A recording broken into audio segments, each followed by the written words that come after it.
Hello, my friend. We are now on the second part, which is the human nature.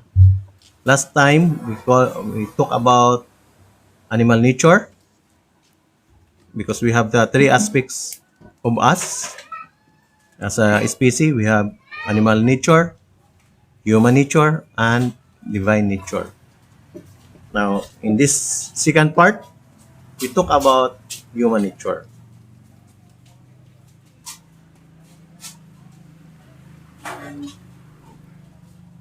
From my internet mentor, Mr. Sadhguru, he says that human being is the most evolved creature on this planet, at least. The most evolved means it has the most complex neurological system, and it has the highest level of cerebral capabilities. We have vivid sense of memory and fantastic sense of imagination. That is the characteristic of human natures which we cannot found it in the animal kingdom. They don't have that capability. That is only special for us. It's part of human nature within us. I can categorize this human nature into three. We have that seeking instinct. We are seekers. Second one, we have explorative minds. We want to explore. And third, we have that adventurous minds. We want to discover something, anything we want to discover. For in terms of seekers,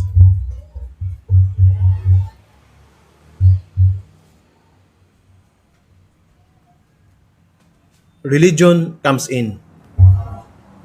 In terms of exploration, the science and technology comes in into play. And adventurous minds, we have this is the entertainment industry came into existence.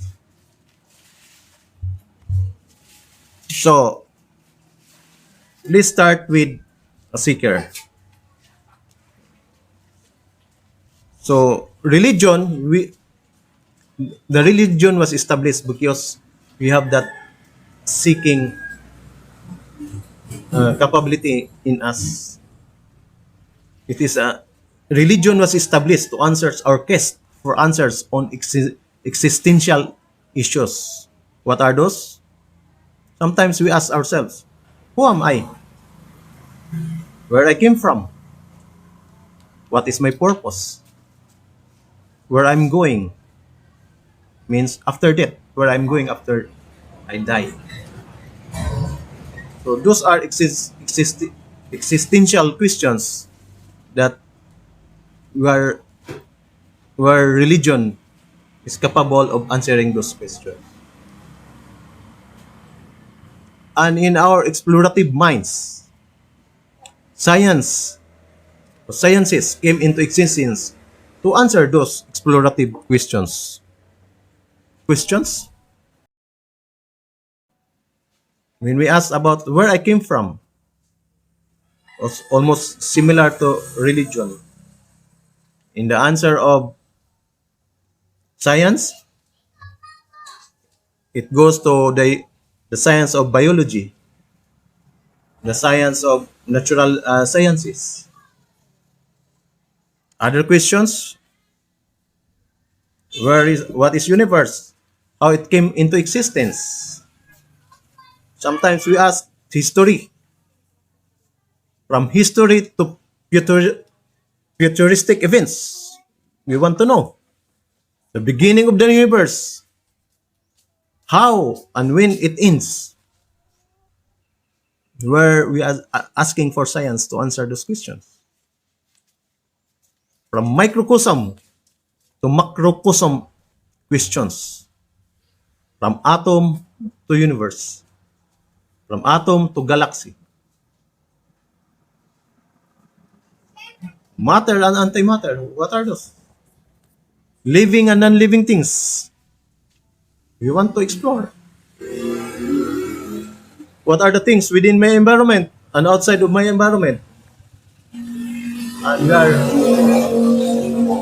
in search of questions that science are trying to answer. But all of this, again, it will go back once an answer, once our question is answered and we are satisfied, then happiness comes into play. We are happy.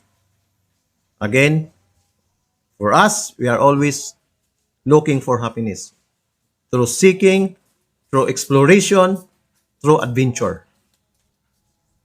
The third part, with regards to our adventurous minds, I can say under entertainment and even tourism came into existence to answer those explorative questions.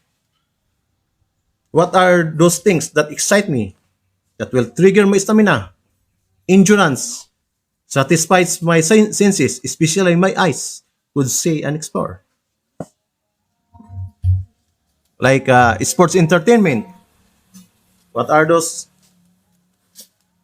adventure? What we are doing?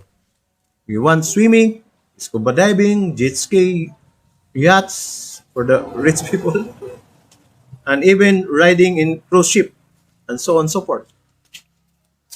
Because we are adventurous.